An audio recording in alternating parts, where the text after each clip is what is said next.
Subscribe to our channel by clicking the subscribe button. Click the bell button and enjoy the latest uploads from our channel. حضرت عبداللہ بن مبارک رحمۃ اللہ علیہ ہمارے ایک بزرگ گزرے ہیں، بہت بڑے فقیہ تھے، محدث تھے، مفسر تھے، مجاہد تھے، صوفی تھے، بزرگ تھے، بہت بڑے اللہ کے ولی تھے۔ اور ان کے حالات میں لکھا ہے کہ ترکی کا ایک تاجر تھا اور بہت بڑا تاجر تھا۔ اس کا غالباً شام کے اندر ایک باغ تھا اور اپنے زمانے کا مانا ہوا تاجر تھا، بہت بڑا رئیس تھا، بہت بڑا مالدار تھا۔ یوں سمجھ لیں کہ جیسے ہمارے زمانے کے اندر زرداری ہے، نواز شریف ہیں، یا اس طرح کے لوگ ہیں، تو اس طرح کا وہ رئیس آدمی تھا۔ بہت زیادہ اللہ نے اس کو مال و اسباب دیا ہوا تھا۔ اور اس کا ایک باغ تھا، اس نے اپنے باغ کے اندر ایک نوکر رکھا ہوا تھا، اس کو تنخواہ دیتا تھا، وہ نوکر باغ کی دیکھ بھال کرتا تھا۔ تو اس تاجر کو اللہ نے ایک بیٹی عطا فرمائی، اور وہ بیٹی جو تھی انتہائی حسین و جمیل، انتہائی خوبصورت اس کی بیٹی تھی، اور ایک ہی بیٹی تھی۔ اور اس تاجر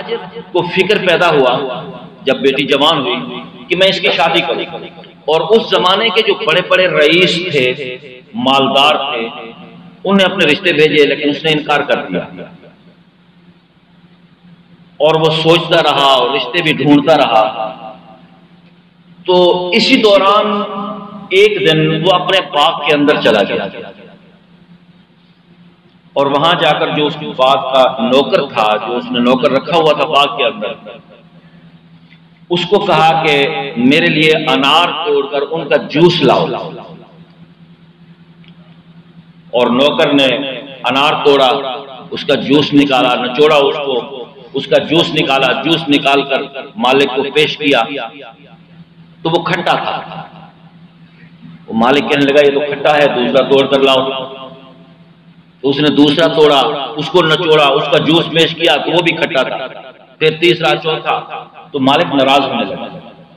کہنے لگا کہ تمہیں یہ بتاؤ کہ یہاں پر اس باغ کے اندر کتنا عرصہ ہو گیا ہے؟ تو وہ کہنے لگا 4 یا 5 سال ہوئے ہیں مجھے۔ تو مالک کہنے لگا کہ اتنے عرصے میں تمہیں آج تک یہ بھی نہیں پتا چلا کہ کون سا انار کا پودا جو ہے وہ کھٹا ہے اور کون سا میٹھا ہے؟ تو نوکر نے جواب دیا کہ جناب آپ نے مجھے اس باغ کی دیکھ بھال کے لیے، رکھوالی کے لیے رکھا ہوا ہے، باغ چکنے کے لیے نہیں رکھا ہوا۔ تو مالک کے دل کو یہ بات لگی کہ 5 سال ہو گئے ہیں، اور پھر پوچھا کہ کیا 5 سال کے عرصے میں تم نے آج تک ایک بھی پھل نہیں چکھا؟ تو وہ کہنے لگا کہ 5 سال کے عرصے میں نے آج تک ایک بھی پھل نہیں چکھا۔ تو یہ بات اس کے دل کو لگی، اور کہ اتنا صاحب تقویٰ ہے، اتنا متقی ہے، پرہیزگار ہے، نیک ہے، صالح ہے۔ تو اس نے کہا کہ اچھا ایسا کرو کہ تم میرے گھر کے اندر چلے جاؤ اور وہاں جا کر رہو، وہاں اللہ کی عبادت کرو، اور میں تمہیں تنخواہ دوں گا، تمہاری تنخواہ میں کمی نہیں کی جائے گی۔ اس نوکر کو مالک نے گھر میں بھیج دیا، اور وہاں پر وہ اللہ کی عبادت کرنے میں مصروف ہو گیا اور اللہ کے ذکر میں مصروف ہو گیا۔ اور مالک تو پریشان تھا رشتے کے لیے، تو اس نے اپنی بیوی سے مشورہ کیا، نہیں بلکہ اسی پریشانی میں وہ اس نوکر کے پاس آیا اور اس کو آ کر کہا کہ معاملہ اس طرح ہے کہ میری بیٹی ہے، میں اس کے رشتے کے لیے پریشان ہوں، تم نیک صالح آدمی ہو، مجھے کوئی نیک مشورہ دو۔ تو نوکر کہنے لگا کہ بات یہ ہے کہ یہودی جو ہیں، یہودی یہ مال و اسباب کے پجاری ہیں،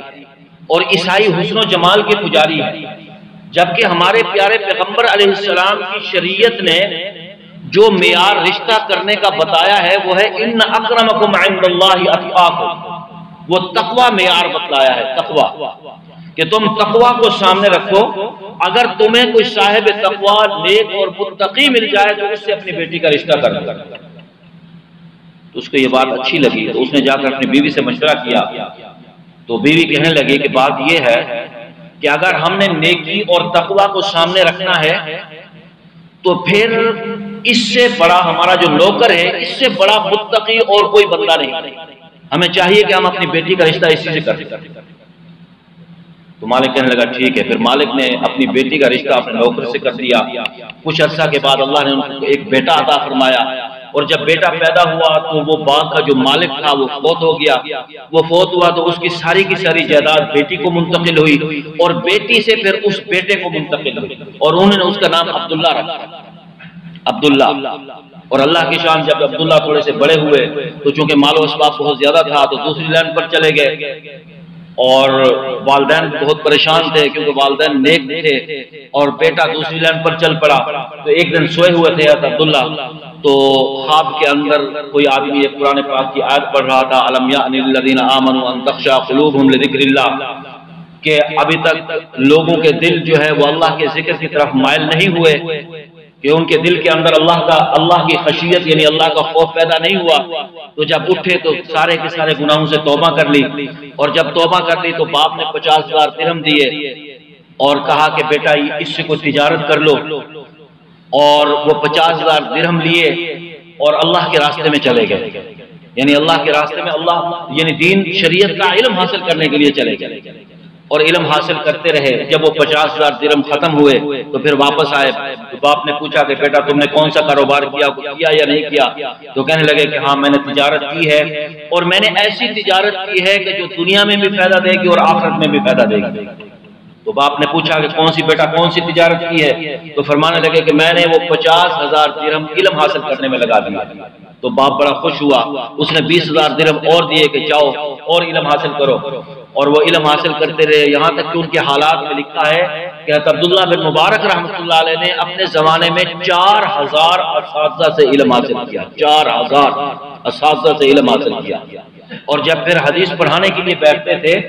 تو حالت یہ ہوتی تھی کہ اتنا مجمع ہوتا تھا سامنے، کیونکہ اس زمانے میں سپیکر نہیں ہوا کرتے تھے، تو اتنا مجمع ہوتا تھا حدیث پڑھنے والوں کا اتنا مجمع ہوتا تھا کہ 1200 مکبرین ہوا کرتے تھے، 1200 مکبرین، کہ جو عبداللہ بن مبارک کی آواز کو کیچ کر کے وہ آگے پہنچایا کرتے تھے مجمع میں۔ یعنی اس طرح سے لگا لیں کہ جس طرح ہمارے یہاں امام نماز پڑھا رہا ہوتا ہے اور پیچھے کو مکبرین ہوتے ہیں، اگر امام کی آواز پار نہ پہنچے تو مکبر پھر امام کے ساتھ ساتھ چلتا رہتا ہے۔ تو اس طرح 1200 اس مجمع کے اندر 1200 مکبرین ہوا کرتے تھے، جو ایک آواز جو ہے نا دوسرے کو پہنچاتا، دوسرا تیسرے کو، تیسرا چوتھے کو، اس طرح پھر پورے مجمع کے اندر آواز پہنچا کرتے تھے۔ اتنا بڑا پھر اللہ نے مقام عطا فرمایا۔ اور ان کا ایک واقعہ اور بھی ہے کہ ایک مرتبہ وہ بغداد میں خلیفہ ہارون رشید کے زمانے میں بغداد میں تشریف لائے، تو ان کے استقبال کے لیے پورے کا پورا جو بغداد تھا وہ سارے کا سارا امٹ پڑا، سارے کا سارا باہر آ گیا۔ تو اور انہوں نے کہا السلام علیکم، حضرت عبداللہ بن مبارک نے کہا السلام علیکم، تو ان کے سلام کے جواب میں جو آواز گونجی وہ اتنی اونچی تھی کہ خلیفہ وقت اپنے اس محل کے اندر پریشان ہو گیا کہ اتنی آواز کیسے پیدا ہو گئی، کسی دشمن نے کوئی حملہ تو نہیں کر دیا؟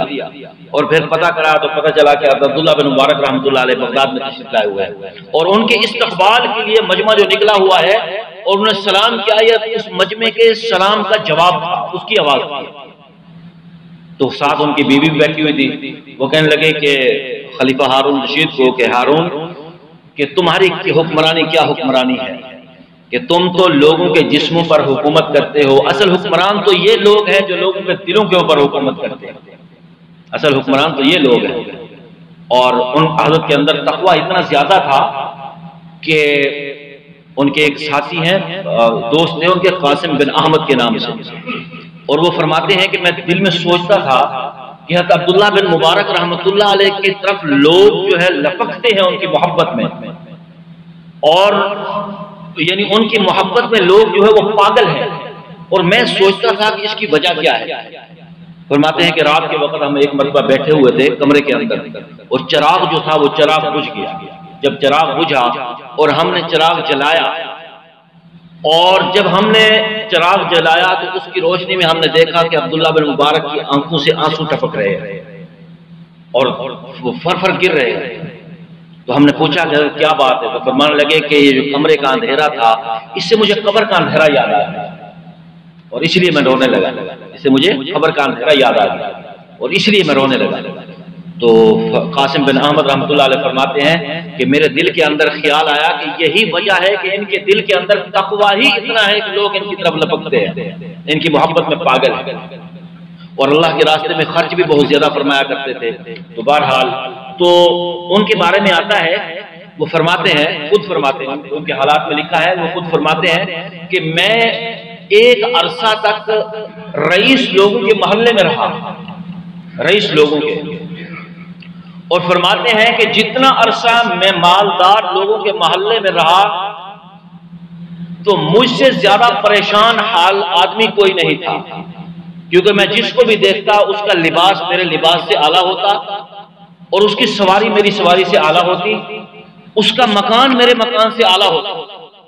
تو میرے دل کے اندر پرن پیدا ہوتی کہ میرا مکان اس کے مکان سے اعلیٰ ہونا چاہیے، میرا لباس میری سواری اس کی سواری سے اعلیٰ ہونی چاہیے، اور میرا لباس اس کے لباس سے اعلیٰ ہونا چاہیے۔ پھر فرماتے ہیں کہ میں نے آپ صلی اللہ علیہ وسلم کا یہ فرمان پڑھا کہ دنیا کے معاملے میں ہمیشہ اپنے سے نیچے والے کو دیکھو۔ جب میں نے اللہ کے نبی صلی اللہ علیہ وسلم کی یہ فرمان پڑھا تو میں نے اپنی رہائش جو روسا کے محلے میں تھی، مالداروں کے محلے میں تھی، میں نے اس کو بیچ دیا اور میں نے اپنی رہائش غربا کے محلے میں اختیار کیا۔ تو فرماتے ہیں کہ اب مجھ جیسا پرسکون آدمی کوئی نہیں ہے، کیونکہ میں جس کو بھی دیکھتا ہوں کہ اس کا لباس میرے لباس سے کم درجے کا ہوتا ہے اور میرا مکان اس کے مکان سے اعلیٰ ہوتا ہے اور میری سواری اس کی سواری سے اعلیٰ ہوتی ہے، تو فرماتے تھے کہ اب مجھ جیسا پرسکون آدمی کوئی نہیں ہے۔ تو اس لیے اللہ کے نبی صلی اللہ علیہ وسلم نے یہ ایک طریقہ بتلایا ہے، فرمایا کہ دنیا کے معاملے میں ہمیشہ اپنے سے نیچے والے کو دیکھو اور دین کے معاملے میں ہمیشہ اپنے سے اوپر والے کو دیکھو۔ جب تم دنیا کے معاملے میں ہمیشہ اپنے سے نیچے والے کو دیکھو گے اور دین کے معاملے میں ہمیشہ اپنے سے اوپر والے کو دیکھو گے تو تمہاری زندگی پرسکون ہو جائے گی، تمہارے دلوں کے اندر سکون پیدا ہو جائے گا۔ تو بہرحال تو یہ قرآن کا ایک پیغام ہے جس میں فرمایا کہ نیکی کے معاملے میں دوسرے سے آگے بڑھنے کی کوشش کرو، کہ اگر ایک آدمی 2 نوافل پڑھ رہا ہے تو تمہارے دل کے اندر یہ خواہش پیدا ہونی چاہیے کہ میں 4 پڑھ لوں۔ اگر ایک آدمی ایک ہفتے میں جو ہے نا 1 روزہ رکھ رہا ہے تو تمہارے نفلی روزہ اگر تمہارے دل کے اندر یہ خواہش پیدا ہونی چاہیے کہ میں 2 روزے رکھوں۔ اگر ایک آدمی قرآن پاک کا 1 سپارہ پڑھ رہا ہے تو تمہارے دل کے اندر خواہش پیدا ہونی چاہیے کہ میں 2 سپارے پڑھوں۔ تو اس لیے اللہ رب العزت قرآن پاک میں فرماتے ہیں کہ تم نیکی کے معاملے میں دوسرے سے آگے بڑھنے کی کوشش کرو، نیکی کے معاملے میں، دنیا کے معاملے میں نہیں۔ لیکن یہاں پر ایک بات کا خاص خیال رکھیں کہ نیکی اگر دل کے اندر نیکی کرنے کی خواہش پیدا ہو تو اس میں اخلاص انتہائی ضروری ہے۔ اگر ایک آدمی کو 2-4 نوافل پڑھ رہا ہے، میرے دل کے اندر خیال آیا یا کسی کے دل کے اندر خیال آیا کہ یہ 4 پڑھ رہا ہے میں 8 پڑھوں، اور اس نے پھر 8 پڑھے، تو 8 پڑھ کر پھر وہ دوسروں کے سامنے اس کا تذکرہ نہ کرے، پھر یہ نہ کہے کہ میں نے 8 نوافل پڑھے ہیں، میں نے 10 پڑھے ہیں، میں نے 20 پڑھے ہیں، نہیں، پھر اس کا تذکرہ نہیں ہونا چاہیے، کیونکہ یہ اصول ہے کہ نیکی کرو تو اس کو کنویں میں ڈال دو، اور اگر صدقہ دو ایک ہاتھ سے تو دوسرے ہاتھ کو پتہ نہیں چلنا چاہیے۔ تو اس میں اخلاص انتہائی ضروری ہے۔ اللہ پاک ان باتوں پر عمل کرنے کی توفیق عطا فرمائے۔ وآخر دعوانا ان الحمدللہ۔ Subscribe to our channel by clicking the subscribe button. Click the bell button and enjoy the latest uploads from our channel.